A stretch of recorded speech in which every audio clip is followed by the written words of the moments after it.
जैसा कि दोस्तों मैं आप लोगों के लिए लगातार वीडियो बनाता रह रहा हूँ। आप लोगों का एग्जाम है तो एनर्जी कंजर्वेशन का फिर एक बार पुनः वीडियो लेकर आ रहा हूँ। अरे बहुत ही महत्वपूर्ण है। हर चैप्टर से मैं ऑब्जेक्टिव क्वेश्चन उठाया हूँ। पिछला हर चैप्टर से मैं हर चैप्टर का सार लेकर आया था, जिसमें सभी तथ्य या फैक्ट समाहित है, जिससे आपके उसी से आपका बन जाएगा। लेकिन अब अन्य तरीके से देखिए किस तरह ये क्वेश्चन बन सकता है आपके एग्जाम में। वैसा क्वेश्चन लाया हूँ एनर्जी कंजर्वेशन 4th सेमेस्टर के लिए, और ये ऑल एनर्जी कंजर्वेशन सबके लिए कॉमन होता है। ठीक है, तो चैप्टर वाइज 1 से लेके जितना भी चैप्टर 8th चैप्टर है 9th चैप्टर है, जितने भी हैं सबका मैं लेकर आया हूँ ऑब्जेक्टिव क्वेश्चन। और इस वीडियो को मिस भी कृपया ना करें, और लाइक ना किए हों तो लाइक करें, कमेंट करें, सब्सक्राइब करें, शेयर करें, गर्दा मचाएं, ज़्यादा से ज़्यादा शेयर करें। और जितने भी अपने ब्रांच के बच्चे हैं और आप पढ़ने वाले हैं उनको आप भेजिए और ये बताइए कि एनर्जी कंजर्वेशन के ऑप्शनल ऐसे क्वेश्चन आ सकते हैं। ठीक है, चलिए ज़्यादा बकवास ना करते हुए सीधे क्वेश्चन शुरू करते हैं और बताते जाते हैं। उत्तर भी इसमें लिखा गया है, तो आपको ज़्यादा दिक्कतें होने की ज़रूरत नहीं है कि क्या मैं बोला क्या नहीं समझ में आया, और इस हिसाब से। ठीक है, देखिए क्वेश्चन शुरू है चैप्टर 1 का। रिन्यूएबल एनर्जी कौन सी है? रिन्यूएबल एनर्जी कौन सी है? तो तेल, सौर ऊर्जा, पवन ऊर्जा, बी और सी दोनों। तो ऑप्शन डी सही है। ऑप्शन डी सही है, यानी सौर ऊर्जा, पवन ऊर्जा। रिन्यूएबल एनर्जी मतलब जो कभी खत्म ना हो। पवन ऊर्जा, सौर ऊर्जा ऐसे है जो कभी खत्म ना हो। ठीक है, अच्छे ऊर्जा इसे बोलते हैं। ठीक है ना। विश्व में क्वेश्चन नंबर 2, विश्व में किस देश के पास सर्वाधिक कोयला भंडार है? रूस, भारत, संयुक्त राज्य अमेरिका या चीन के पास? तो उत्तर है सी, संयुक्त राज्य अमेरिका के पास विश्व का सबसे ज़्यादा कोयले का भंडार है। संयुक्त राज्य अमेरिका के पास विश्व में सर्वाधिक कोल रिजर्व है, जो कि 28% है। ठीक है, देखिए यहाँ एकदम विस्तार रूप से लिखा गया है। देखिए राइटिंग मेरी बहुत अच्छी है, ज़्यादा से ज़्यादा शेयर करें। क्वेश्चन नंबर 3, वे ऊर्जा जो कभी न खत्म होने वाले स्रोतों सोर्स से प्राप्त की जाती है कहलाती है? देखिए आ गया ना, जो मैं बता दिया हूँ पहले से। ऑप्शन है non renewable energy, renewable energy, commercial energy, non commercial energy. तो ऑप्शन बी रिन्यूएबल एनर्जी, जो कभी खत्म ना होती है, इसे अच्छे जो कभी क्षय न हो तो होती है, उसे रिन्यूएबल एनर्जी कहते हैं। तो ऑप्शन बी सही है। ऐसे ही क्वेश्चन आएगा। इस देखिए 31 पेज में PDF बना है, मैं बनाया हूँ, और आप बिल्कुल भी मिस मत करिए, चाहे आप किसी भी कॉलेज से हो, लेकिन अगर आपका एग्ज़ाम है तो एनर्जी कंजर्वेशन का सब्जेक्ट है, तो आप इसे वीडियो को पूरा का पूरा देखें और लाइक करें। क्वेश्चन नंबर 4, वह ऊर्जा जो बाजार से खरीदकर प्रयोग की जाती है क्या कहलाती है? Renewable energy, non renewable energy, commercial energy, non commercial energy. तो ऑप्शन सी है कमर्शियल एनर्जी। ठीक है, व्यावसायिक एनर्जी भी हिंदी में से बोला जाता है। क्वेश्चन नंबर 5, खपत की वर्तमान दर पर दुनिया के petroleum, natural gas, coal reserve क्रमशः कितने वर्ष के लिए है? तो इतना आप ऑप्शन देख सकते हैं। ऑप्शन सी सही है। विश्व ऊर्जा की BBP सांख्यिकी समीक्षा के प्रदत्त आंकड़े इतने हैं, आप देख सकते हैं 50, 52.8, 153 वर्ष। अब जितना भी हो इतना है। ठीक है, थोड़ा सा मिस्टेक हो गया है, लेकिन ऑप्शन इतना देख सकते हैं आप। ठीक है, क्वेश्चन नंबर 6, देश में नेचुरल गैस की खपत कुल उत्पादन ऊर्जा का लगभग कितना है? अपने देश में, भारत में ही पूछ रहा था। देश में नेचुरल गैस की खपत कुल उत्पादन ऊर्जा का लगभग कितना % है? तो ऑप्शन है 15%, 6%, 17%, 9%। तो ऑप्शन डी से है 9%। ठीक है, नेचुरल गैस की। क्वेश्चन नंबर 7, भारत में उत्पादन होने वाले बिजली में नाभिकीय ऊर्जा का योगदान कितना है? तो 2.5%, जो कि मैं पहले वीडियो में एक क्वेश्चन मैं समाहित किया था। ठीक है, सीधा मैं ऑप्शन ना बोलते हुए सीधा आंसर ही बोलूँगा कि वीडियो ज़्यादा लंबा ना हो और आपका ज़्यादा गेन भी हो, कम समय में ज़्यादा गेन करें और ज़्यादा आप पढ़ें। ठीक है, भारत में उत्पादन होने वाली बिजली में नाभिकीय ऊर्जा का कितना योगदान है? तो 2.5%, ए ऑप्शन सही है। क्वेश्चन नंबर 8, भारत दुनिया में विद्युत ऊर्जा उत्पादन में कितने नंबर पे आता है? तो ऑप्शन सी 3य स्थान पे आता है, जो पिछले वीडियो में भी मैं बता दिया था। क्वेश्चन नंबर 9, भारत दुनिया में कोल एवं लिग्नाइट के उत्पादन के किस स्थान पर है? तो ऑप्शन डी यानी 4th स्थान पे है। क्वेश्चन नंबर 10, भारत अपनी कुल क्षमता का कितना क्रूड तेल बाकी देशों से क्या करता है? आयात करता है। ठीक है ना, तो वो सी है 70%। ठीक है, भारत के पास नेचुरल गैस का भंडार लगभग कितना है? क्वेश्चन है भारत के पास नेचुरल गैस का भंडार लगभग कितना है? तो ऑप्शन सी 660 यानी 660 बिलियन मीटर क्यूब। ठीक है, 660 billion metre cube. Question number 12, Bharat में कब राष्ट्रीय ग्रिड की स्थापना की गई थी? बहुत ही महत्वपूर्ण है, ये पूरा वीडियो देखें आप। क्वेश्चन नंबर 12, भारत में कब राष्ट्रीय ग्रिड की स्थापना की गई थी? तो ऑप्शन है सी, 30 जून 2019 को भारत में राष्ट्रीय ग्रिड की स्थापना की गई थी। क्वेश्चन नंबर 13, कार्य करने की क्षमता को क्या कहते हैं? तो आप सभी लोग जानते हैं, ऊर्जा कहते हैं, option number B. 14, Uttar Pradesh सरकार ने शहरी क्षेत्रों तथा ग्रामीण क्षेत्रों में क्रमशः कितने घंटे की विद्युत आपूर्ति की घोषणा कर रखी है? ये क्वेश्चन आएगा नहीं, लेकिन मैं आप लोगों को बता दे रहा हूँ, ऐसा क्वेश्चन नहीं कृपया पूछा जाता है, क्योंकि ये तो आंकड़े बदलते रहते हैं, इसमें कोई दिक्कत नहीं है। आंसर बी है 24 तथा 18 घंटे। ऊर्जा की बचत को क्या कहा जाता है? ये आ सकता है, बहुत ही इंपॉर्टेंट है। सी, ऊर्जा संरक्षण। ऊर्जा संरक्षण को ही कहा जाता है? ऊर्जा की बचत, यानी ऊर्जा की बचत करना। भैया संरक्षण करना क्या होता है? बचत ही करना ना, संरक्षित करेंगे। चैप्टर नंबर दूसरा, देखिए पहले चैप्टर में टोटल 15 क्वेश्चन थे, इसी हिसाब से रहेंगे। देखिए बहुत ज़्यादा क्वेश्चन मैं आप लोगों को करा दूंगा, दूसरे पढ़ने की ज़्यादा से ज़्यादा देखने की जरूरत नहीं पड़ेगी, इस वीडियो को कृपया ध्यान से देखें। क्वेश्चन नंबर, ऊर्जा संरक्षण अधिनियम कब पारित हुआ था? आप सभी लोग जानते हैं 2001, पिछले वीडियो में मैं बता दिया था। उसका लिंक मैं इस वीडियो में भी डाल दूंगा, मतलब लिंक हमेशा डिस्क्रिप्शन में पड़ा रहेगा, वहाँ से भी दे सकते हैं आप। नहीं तो मेरे चैनल को सब्सक्राइब करिए, जल्दी जल्दी उसको देखते रहिए, ठीक है। Bureau of energy efficiency, BEE, मैं इसका फुल फॉर्म भी बताता, BEE होता है ब्यूरो ऑफ एनर्जी एफिशिएंसी का स्थापना कब की गई थी? जो सॉरी थोड़ा सा इशू हो गया, और मैं आपको बता दिया हूँ पीछे भी कि इसकी स्थापना कब की गई थी पिछले वीडियो में, ठीक है। तो थोड़ा सा इशू झेलना पड़ेगा, कभी कभार हो जाता है, ज़्यादा सीरियस ना लीजिएगा। BEE यानी ब्यूरो ऑफ एनर्जी एफिशिएंसी का स्थापना कब की गई थी? तो कब की गई थी भैया? सी को 1 मार्च 2002 को। तो मैं पिछले वीडियो में बता दिया हूँ 1 मार्च 2002 को, ठीक है। ब्यूरो ऑफ एनर्जी एफिशिएंसी का नेतृत्व कौन करता है? तो सी, केंद्रीय ऊर्जा मंत्री करते हैं। कौन सा अधिनियम ऊर्जा ब्यूरो के महानिदेशक का कार्यकाल 3 वर्ष से बढ़ाकर 5 वर्ष करने का अधिकार प्रदत्त करता है? तो option number B, energy conservation act 2003 सही जवाब है, ठीक है। 5वां क्वेश्चन, एनर्जी कंजर्वेशन एक्ट, ठीक है, 2010 को कब लोकसभा में पेश किया गया था? ये भी पिछले वीडियो में मैं बता दिया हूँ। तो 8 मार्च 2010 को। स्टैंडर्ड एंड लेवलिंग योजना को कब शुरू किया गया था? क्वेश्चन नंबर 6 है, स्टैंडर्ड्स एंड लेवलिंग योजना को कब शुरू किया गया था? तो ऑप्शन नंबर बी सही है, मई 2006 में। चैप्टर दूसरा का क्वेश्चन नंबर 7 है, स्टैंडर्ड्स एंड लेवलिंग योजना किस मंत्रालय द्वारा शुरू किया गया था? तो वह है विद्युत मंत्रालय द्वारा। किसके द्वारा? विद्युत मंत्रालय द्वारा। क्वेश्चन नंबर 8 है कि किस अधिनियम के तहत कर्मचारियों की भर्ती केंद्र सरकार न करके ब्यूरो खुद अपने कर्मचारियों की भर्ती करता है? तो ऑप्शन सही है बी, एनर्जी कंजर्वेशन एक्ट 2003।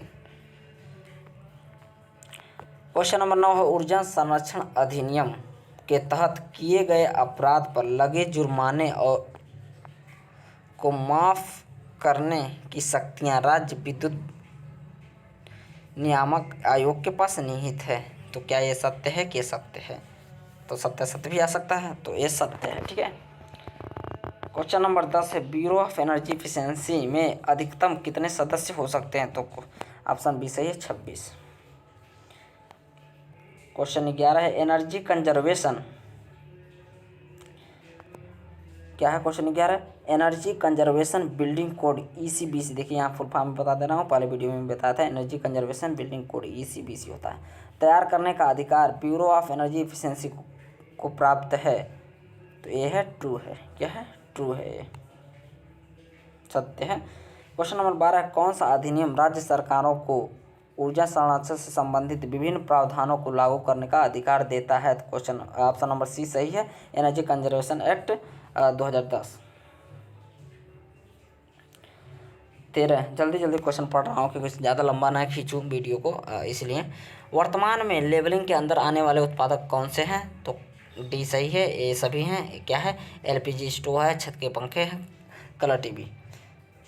क्वेश्चन नंबर 14, भविष्य में लेवलिंग में आने वाले उत्पाद कौन से हैं? तो ये भी है डी, ये सभी, ठीक है। वॉशिंग मशीन है, UPS है, कंप्यूटर मॉनिटर, ये सभी होंगे। क्वेश्चन नंबर 15, ब्यूरो के द्वारा उनके साथ रजिस्टर्ड उत्पादों को ऊर्जा दक्षता के बढ़ते क्रम कैसे रेटिंग प्रदान की जाती है? तो सी 1 से 5 होते हैं, ठीक है। 2 चैप्टर समाप्त हो गया, तीसरा चैप्टर मैं लेकर आया हूँ। देखिए थोड़ा वीडियो लंबा होगा, लेकिन आप अगर वीडियो बहुत स्लो चल रहा है आपके हिसाब से तो आप जाके सेटिंग में इसको स्पीड और बढ़ा सकते हैं और देख सकते हैं, और वॉच लेटर करके बाद में भी देख सकते हैं। चैप्टर तीसरा का पहला क्वेश्चन है विद्युत शक्ति आपूर्ति कितने प्रकार की होती है। तो मैं पहले आपको बता दिया हूँ कि कितने प्रकार के होते हैं पहले आपके पहले वीडियो में, ठीक है। तो 2 प्रकार के होते हैं, linear power supply, switch mode power supply, इसे SMPS भी कहते हैं, आप इसको देख सकते हैं, और फुल फॉर्म भी है लीनियर पावर सप्लाई, और SMPS का होता है स्विच मोड पावर सप्लाई, 2 प्रकार की भी होती हैं। क्वेश्चन नंबर दूसरा है चैप्टर तीसरा का, ऐसी मशीन जो वोल्टेज को कम या ज़्यादा कर सकती है। ये तो मैं पिछले वीडियो में बता दिया हूँ, ट्रांसफार्मर होता है। ट्रांसफार्मर मुख्यतः कितने प्रकार के होते हैं। तो मुख्यतः जब हम बताया था उस वीडियो में, तो step down, step up transformer, Hindi में ऊंचाई स्टेप अप कहते हैं, और स्टेप डाउन को अपचाई, स्टेप अप स्टेप डाउन ऊंचाई और अपचाई, स्टेप डाउन को अपचाई बोलते हैं, ठीक है। क्वेश्चन नंबर चौथा है वह विद्युत मशीन जो विद्युत ऊर्जा को यांत्रिक ऊर्जा में बदलती है। ये भी मैं पहले वीडियो में बता चुका हूँ। तो इलेक्ट्रिकल मोटर होता है जो विद्युत ऊर्जा को यांत्रिक ऊर्जा में बदलता है। क्वेश्चन नंबर 5, विद्युत मोटर मुख्यतः कितने प्रकार के होते हैं। तो ये 2 प्रकार के होते हैं, DC motor, AC motor. Transformer में हानियाँ कितने प्रकार की होती हैं। ये भी मैं बता दिया था, 2 प्रकार की होती हैं। ऑप्शन नंबर ए है सही है, आयरन लॉसेस होते हैं, कॉपर लॉसेस, आयरन लॉसेस को कोर लॉसेस भी कहते हैं। क्वेश्चन नंबर 7, किस मोटर का प्रयोग पावर फैक्टर को सुधारने के लिए किया जाता है। तो डी सही है, सिंक्रोनस मोटर। किस मोटर का प्रयोग मिक्सर तथा रेलगाड़ियों में होता है। तो ऑप्शन नंबर सी है, यूनिवर्सल मोटर। क्वेश्चन नंबर 9 है, जहाँ पर स्पीड कंट्रोल बहुत महत्व रखता है वहाँ पर कौन सा मोटर प्रयोग करते हैं। तो ऑप्शन डी सही है, DC मोटर। क्वेश्चन नंबर 10 है, रियल पावर और अपेरेंट पावर के अनुपात को क्या कहा जाता है। पिछले वीडियो में मैं बता दिया था, मैं चाहूँ तो अब जाके पहले कहूँ तो पहले आप उस वीडियो को देख लीजिए, तो इस वीडियो को बहुत बेहतर से समझ पाएंगे। तो क्या होता है, C पावर फैक्टर कहते हैं, ठीक है। इसे इंग्लिश में शॉर्ट में कहते हैं PF पावर फैक्टर, हिंदी में बोलते हैं शक्ति गुणक या शक्ति गुणांक, ठीक है। क्या होता है, वास्तविक शक्ति और आभासी शक्ति का अनुपात होता है, यानी रियल पावर और अपेरेंट पावर का अनुपात होता है पावर फैक्टर, ठीक है। रियल पावर को किस यूनिट में मापते हैं। तो भैया आप खुद ही जान सकते हैं कि ये पावर है, रियल पावर है, तो किस में मापेंगे, किलोवाट में मापेंगे। तो ऑप्शन बी सही है। अपेरेंट पावर को किस यूनिट में मापते हैं। तो भैया सी है, क्योंकि ये आभासी होती है और उसमें इसके नियम है, तो इसको KVA में मापते हैं। किलो वोल्ट एम्पियर होता है KVA का फुल फॉर्म, इसे सी ऑप्शन सही है। KVA का होता है किलो वोल्ट एम्पियर, ठीक है। अपेरेंट पावर वो जो पिछले वीडियो में मैं बता दिया हूँ, ठीक है। क्वेश्चन नंबर 3 है, पावर फैक्टर में सुधार का तरीका है। तो D all of the above, यानी कैपेसिटर बैंक होता है, सिंक्रोनस कंडेंसर होता है, फेज एडवाइजर, ठीक है, सभी होते हैं। क्वेश्चन 14वां है कि किस मोटर का उद्योगों का वर्क हाउस कहाँ होता है, ठीक है ना। मतलब वर्क हाउस जो मेन होता है, उद्योगों का वर्क हाउस कहाँ होता है। तो ऑप्शन ए है, इंडक्शन मोटर होता है, ये वर्क हाउस कहता है, ठीक है। क्वेश्चन नंबर 15 है, हो सकता है लास्ट ही है इसका, तो चैप्टर 3 का, क्या DC करंट को अल्टरनेटिव करंट तथा अल्टरनेटिव करंट को डायरेक्ट करंट में बदला जा सकता है। तो ट्रू सही है। चैप्टर नंबर 4 पे चल रहे हैं। एक ऐसा उपकरण जो तरल पदार्थों को ट्रांसफॉर्म करता है क्या कहलाता है। पंप कहलाता है। पंप कितने प्रकार के होते हैं। भी 6 प्रकार के होते हैं। वैसे तो पंप कई प्रकार के होते हैं, लेकिन विशेष 6 प्रकार के होते हैं। किस पंप में सौर ऊर्जा का प्रयोग कर सकते हैं। तो ये है स्टीम पंप में सौर ऊर्जा का प्रयोग कर सकते हैं। स्टीम पंप कितने प्रकार के होते हैं। स्टीम पंप होते हैं वो 2 प्रकार के होते हैं, थॉमस सवेरी पंप और पल्समोमीटर पंप। ऐसी मशीन जो वायु को वायुमंडल से अधिक दाब तक संपीड़ित करता है क्या कहलाती है। तो कंप्रेसर होती है। ऐसी मशीन जो वायु को वायुमंडल से अधिक दाब तक संपीड़ित करती है कहलाती है कंप्रेसर। शीतलन ऊर्जा को हमेशा किस यूनिट में मापा जाता है। देखिए शीतलन ऊर्जा को हमेशा किस यूनिट में मापा जाता है। तो होता है BTU, जो मैं पिछले वीडियो में बता दिया था, British thermal unit. Question number 7वां, संपीड़क मुख्यतः कितने प्रकार के होते हैं? तो संपीड़ित कितने प्रकार के होते हैं? मुख्यतः तो 2 प्रकार के होते हैं, लेकिन वैसे 3 प्रकार के होते हैं, लेकिन मुख्यतः 2 ही प्रकार के होते हैं। तो आप भी जाने क्या होता है, रेसिप्रोकेटिंग कंप्रेसर, रोटेटरी कंप्रेसर। मुख्यतः 2 ही प्रकार के होते हैं, तो कृपया आप इस पर ध्यान देंगे, ये आ सकता है पेपर में, बहुत ही महत्वपूर्ण क्वेश्चन है। क्वेश्चन नंबर 8, भारत में पावर ग्रिड के लगभग कितने कृषि पंप जुड़े हुए हैं? तो ऑप्शन डी 21 मिलियन। भारत को अधिक ऊर्जा कुशल बनाने के लिए ऊर्जा मंत्रालय द्वारा राष्ट्रीय ऊर्जा कुशल कृषि पंप कार्यक्रम शुरू किया है, ये सत्य है। क्वेश्चन नंबर 10 है, भाप पंप यानी स्टीम पंप मुख्यतः किस वर्ष से प्रयोग किए जाते हैं? तो 1712 ईस्वी से, यानी ऑप्शन डी सही है। क्वेश्चन 11 है, निम्नलिखित में से किसे सभी कभी कभी गुरुत्वाकर्षण पंप भी कहा जाता है? इसे हाइड्रोलिक रैम को ए है, ऑप्शन सही है, ऑप्शन ए सही है। क्वेश्चन नंबर 12 है, आवेग पंप यानी इम्पल्स पंप कितने प्रकार के होते हैं? तो ये होते हैं 3 प्रकार के, ऑप्शन बी सही है। देखिए, द्रवी रैम पंप होते हैं, प्लंजर पंप होते हैं, एयरलिफ्ट पंप होते हैं। क्वेश्चन 13 है, रोट्स ब्लोअर कंप्रेसर किस संपीड़क के अंतर्गत आता है? तो ऑप्शन बी सही है, रोटेटरी कंप्रेसर के अंतर्गत आता है। क्वेश्चन 14 है, कमर्शियल यूज में आने वालों में 50 टन से कम क्षमता वाले सिस्टम को कहते हैं? तो ऑप्शन ए छोटा तंत्र। क्वेश्चन नंबर 15 है, बेग पंप। क्वेश्चन नंबर 15 है कि बेग पंप का वेग कम करने पर ऊर्जा तथा बढ़ाने पर ऊर्जा जाती है, तो किस बीच में भरना है? तो क्या किया जाता है आपको? ऑप्शन है ऊर्जा बढ़ तथा बढ़ाने पर ऊर्जा कम, यानी पहला ऐसे भरना है, तो बी है, इनमें से कोई नहीं, ऐसा है। इसका जवाब आप कमेंट में बताएंगे, इसको मैं छोड़ रहा हूँ, इसका जवाब आप खुद आप कमेंट में बताएंगे, ठीक है। चैप्टर 5वां का देखिए वीडियो बहुत लंबा हो जा रहा है, लेकिन क्या करेंगे, बहुत सारा चैप्टर एक ही बार में करना है कि आपको अन्यत्र कहीं और ना जाना पड़े और इसी वीडियो में सारा का सारा आपको जवाब मिल जाए, तो इसलिए वीडियो थोड़ा लंबा है। आप स्पीड बढ़ा के देख सकते हैं, मैं इतना भी कह दे रहा हूँ आपको कि आप स्पीड बढ़ा के आप वीडियो देखिए, ठीक है, लेकिन आपको पूरा वीडियो देखिए क्योंकि समझ में आपको, ठीक है। क्वेश्चन नंबर 1 है चैप्टर 5वां का कि प्रकाश लाइट एक प्रकार की क्या है? तो ऑप्शन सी सही है, विकिरण है, रेडिएशन ऊर्जा है, ठीक है। ज्योति फ्लक्स तथा इसके समय अंतराल के गुणनफल को क्या कहते हैं? तो बी कहते हैं, क्या प्रकाश ऊर्जा की मात्रा कहते हैं। ऐसे जल्दी बता रहा हूँ क्योंकि समय कम है ना। क्वेश्चन नंबर 3, प्रकाश ऊर्जा की मात्रा का मात्रक होता है? तो बी है, ल्यूमेन सेकेंड। ल्यूमिनस फ्लक्स का मात्रक होता है, ऑप्शन नंबर बी, ल्यूमेन। ज्योति तीव्रता का मात्रक यानी ल्यूमिनस इंटेंसिटी का मात्रक है, तो ऑप्शन सी, ए और बी दोनों है। कैंडिला भी है, ल्यूमेन प्रति स्टेरेडियन, पिछले वीडियो में बताया था, उसको जाकर देख सकते हैं। क्वेश्चन नंबर 6 है, डीजल जनरेटर सिस्टम सर्वप्रथम किस वैज्ञानिक ने बनाया था? तो सी है, माइकल फैराडे ने। प्रदीप्त का मात्रक होता है, तो ऑप्शन सी, लक्स और मीटर कैंडिला। प्रकाश के वैद्युत स्रोत अर्थात लैंप की दक्षता, एफिशिएंसी ऑफ लैंप को कितने रूपों में दिखाया जा सकता है? तो ऑप्शन बी सही है, तो क्या है, ल्यूमेन पर वाट एफिशिएंसी, वाट पर कैंडिला एफिशिएंसी। प्रकाश शक्ति की मात्रक है, तो ऑप्शन सी, ल्यूमेन।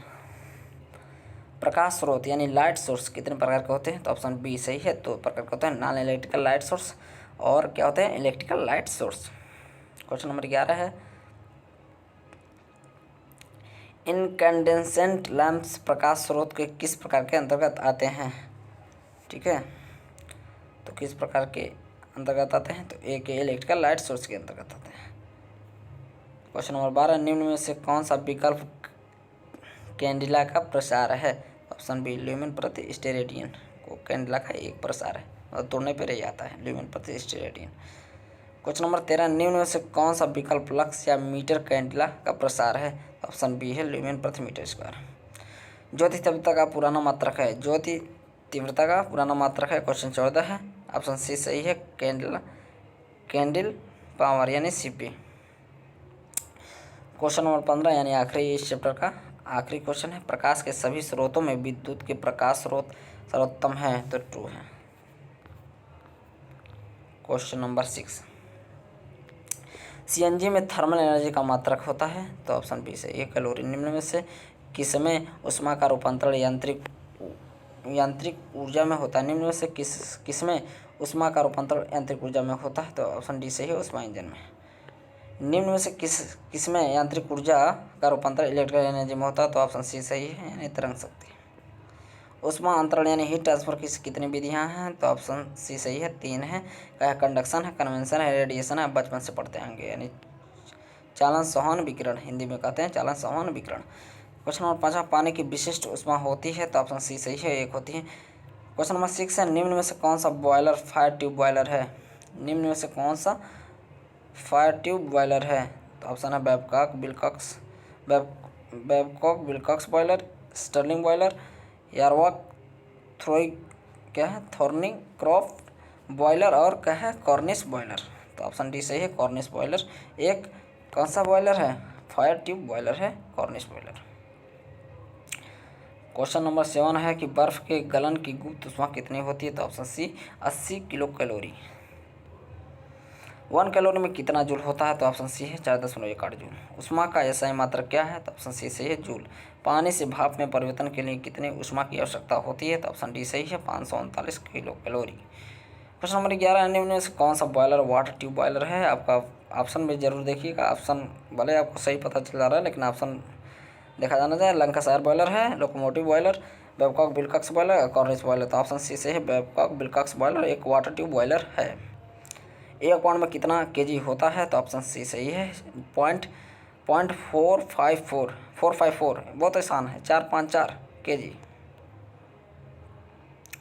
अब ऐसे ग्राम में भी पूछ सकता, तो आप ऐसे केजी को ग्राम में कन्वर्ट कर सकते हैं, तो या एक याद रहेगा तो आप बता सकते हैं कि 0.454 केजी होता है 1 पाउंड में। क्वेश्चन नंबर 13 है, एक लॉन्ग टन में कितना किग्रा होता है, ऑप्शन सी 10-16 केजी होता है एक लॉन्ग टन में। क्वेश्चन 14 है, एक शॉर्ट टन में कितना किग्रा होता है, तो ऑप्शन ए होता है 907.2 केजी। लॉन्ग टन का उपयोग अधिकतर किस देश में होता है, तो ऑप्शन बी सही है, यूके, यूनाइटेड किंगडम में। क्वेश्चन नंबर 15 था इस चैप्टर का लास्ट क्वेश्चन। अगला क्वेश्चन चैप्टर की तरफ बढ़ते हैं और इसमें भी देखिए हर चैप्टर से 15 क्वेश्चन उठाए हैं, और जो बहुत ही महत्वपूर्ण है, मामूली बात नहीं है। कम मेहनत नहीं किया हूँ तो वीडियो ज़्यादा शेयर कर देंगे, और ये बहुत ही महत्वपूर्ण है, जरूर देखें, लाइक करें जरूर। क्वेश्चन नंबर 1 है, ऊर्जा संरक्षण भवन कोड यानी एनर्जी कंजर्वेशन बिल्डिंग कोड, जो ECBC का फुल फॉर्म भी है, किस देश में विकसित किया गया था, तो ऑप्शन ए है, भारत में। अपना देश कुछ कम थोड़ी है, सारे जहाँ से अच्छा हिंदुस्तान हमारा। क्वेश्चन नंबर 2, ऊर्जा संरक्षण भवन कोड यानी ECBC कब लागू किया गया था, तो कुछ ऑप्शन बी सही है, 27 मई 2007 को। बहुत ही महत्वपूर्ण है, 2007 को हुआ था। क्वेश्चन नंबर 3, किसी भवन बिल्डिंग के अंदर प्रकाश व्यवस्था के डिजाइन से ऊर्जा का विवेकपूर्ण उपयोग सुनिश्चित करने के लिए पर विचार किया जाता है, तो आंसर है 11 प्रति वाट पर विचार किया जाता है। क्वेश्चन नंबर 4 है, ऊर्जा संरक्षण भवन कोड यानी ECBC को ब्यूरो ऑफ एनर्जी एफिशिएंसी को विकसित किया गया। सही जवाब है, यानी ट्रू है, ठीक है। क्वेश्चन नंबर 5वां है कि एनर्जी कंजर्वेशन के लिए हमें एयर कंडीशनिंग को कितने समय पहले बंद कर देना चाहिए जब हम कमरे से बाहर निकलने वाले हों, तो ऑप्शन सी है 30 मिनट। क्वेश्चन नंबर 6 है, भवनों में ECBC के क्या होता है, थोड़ा सा इशू हो जाता है कभी कभार, क्या होता है इम्प्लीमेंटेशन, ठीक है। भवनों में ECBC के इम्प्लीमेंटेशन से कितना प्रतिशत ऊर्जा संरक्षण बढ़ा है, तो ऑप्शन सी 33%, यानी 33%। क्वेश्चन नंबर 7 है, व्यावसायिक भवनों में ECBC के इम्प्लीमेंटेशन से कितना प्रतिशत ऊर्जा संरक्षण बढ़ा है, तो ऑप्शन डी यानी 8% बढ़ा है। आवासीय भवनों में ECBC के इम्प्लीमेंटेशन से कितना प्रतिशत ऊर्जा संरक्षण बढ़ा है, तो ऑप्शन बी होता है कितना 25%, 25%। गला सूख गया यार, इस वीडियो बनाते बनाते, मामूली बात नहीं है, इतना बड़ा है वीडियो बन जा रहा है, लेकिन क्या करोगे, बहुत बड़ा नहीं है, लोग तो 2-2, 3-3 घंटे का वीडियो बनाते हैं, मैं तो फिर अभी मिनटों में ही बना रहा हूँ, ठीक है। क्वेश्चन नंबर 9, ECBC के कारण लगभग 40% से 60% तक ऊर्जा का संरक्षण हुआ है, तो ये है ट्रू। ECBC का फुल फॉर्म देखिए, यहाँ मैं बता रहा हूँ, एनर्जी कंजर्वेशन बिल्डिंग कोड। 2 मई 2017 को कितने प्रदेशों ने ECBC लागू किया गया था, तो डी 9। क्वेश्चन नंबर 12, ECBC में कमर्शियल बिल्डिंग्स के लिए मिनिमम एनर्जी स्टैंडर्ड कितना तथा तय किया गया है, तो कितना तय किया गया है, 100 किलोवाट, ऑप्शन सी सही है। तेरह ECBC के संपूर्ण इम्प्लीमेंटेशन से 2030 तक कितनी यूनिट्स की ऊर्जा बचत हो सकती है? तो ऑप्शन बी सही है, 300 यूनिट्स की। क्वेश्चन नंबर 14, निम्न में से किस प्रदेश में ECBC लागू नहीं किया गया है? तो वो है डी, गुजरात में। क्वेश्चन नंबर 15 है, इस चैप्टर का लास्ट क्वेश्चन है, ECBC का आरंभ किस मंत्रालय ने किया? तो ऑप्शन सी, ऊर्जा मंत्रालय ने। क्वेश्चन नंबर 8वां है, क्वेश्चन नंबर 8 नहीं, चैप्टर 8वां है। चैप्टर 8 का पहला क्वेश्चन देखिए, सारे चैप्टर का मैं 15 क्वेश्चन उठाया हूँ, जल्दी सब्सक्राइब करें, शेयर करें, गर्दा मचाएं। क्वेश्चन नंबर 1 है कि अपशिष्ट मुख्यतः कितने अवस्थाओं में पाए जाते हैं? तो ऑप्शन बी सही है, 3। क्या है? सॉलिड, लिक्विड और गैस। ठीक है, कितने फॉर्म में पाए जाते हैं? Solid, liquid, gas form, 3 form में। अपशिष्टों से निकलने वाली कौन सी सबसे अधिक जानलेवा होती है? तो ऑप्शन ए, CO। विशेषकर खतरनाक और रेडियो एक्टिव वाले कचरे का निपटाने के लिए प्लाज्मा आर्क टेक्नोलॉजी का प्रयोग किया जाता है, A2 है। ठीक है, निम्न में से अपशिष्ट से ऊर्जा प्राप्ति के उपाय कौन नहीं है? तो डी, इनमें से कोई नहीं। ऐसा मतलब है इनमें से कोई नहीं, यानी सभी से प्राप्ति की जा सकती है। क्वेश्चन नंबर 5वां है, जब मुख्य उत्पाद के साथ ही अनचाहे उत्पाद प्राप्त हो जाते हैं सह उत्पाद कहलाते हैं। तो ये ऑप्शन ए सही है, ट्रू। ऊर्जा सभी प्रकार के अपशिष्टों से ली जा सकती है, क्या ये ट्रू है? नहीं, फॉल्स, सभी प्रकार से नहीं ली जा सकती भाई। क्वेश्चन नंबर 5वां है, निम्न में से कौन सी औद्योगिक क्षेत्र में अपशिष्टों का ईंधन के रूप में प्रयोग किया जाता है? तो ऑप्शन ए, सीमेंट किल्न्स। ठीक है, क्वेश्चन नंबर 6 है कि अपशिष्टों से ऊर्जा प्राप्ति का सबसे बड़ा लाभ औद्योगिक क्षेत्रों में किसका? प्रदूषण में कमी, दक्षता में वृद्धि, ए और बी दोनों, इनमें से कोई नहीं। तो ऑप्शन सी सही है, ए बी और दोनों, प्रदूषण में कमी और दक्षता में वृद्धि भी। क्वेश्चन नंबर 7वां, अपशिष्टों के सीधे दहन से उत्पन्न CO2 गैस से खतरा पैदा होता है? तो ऑप्शन सी, ग्लोबल वार्मिंग का सही जवाब है। प्रश्न 8वां है, कचरे से ऊर्जा रूपांतरण में अधिकतर कचरे के सीधे दहन द्वारा कौन सी ऊर्जा प्राप्त होती है? तो ऑप्शन सी, ए बी दोनों, यानी उसमें ऊर्जा, विद्युत ऊर्जा दोनों प्राप्त की जाती है। क्वेश्चन नंबर 9, विद्युत ऊर्जा उत्पादन का सबसे सस्ता स्रोत है, यानी विद्युत ऊर्जा उत्पादन का सबसे सस्ता स्रोत क्या है? जल है, या डीजल है, या पेट्रोल है, या कूड़ा कचरा है? तो ऑप्शन डी सही है, कूड़ा कचरा है। हीट रिकवरी यूनिट कितने प्रकार की होती है? तो ऑप्शन डी सही, 8 प्रकार की होती है।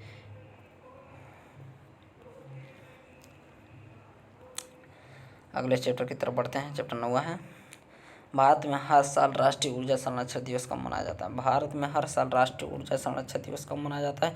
तो ऑप्शन ए सही है, 14 दिसंबर को।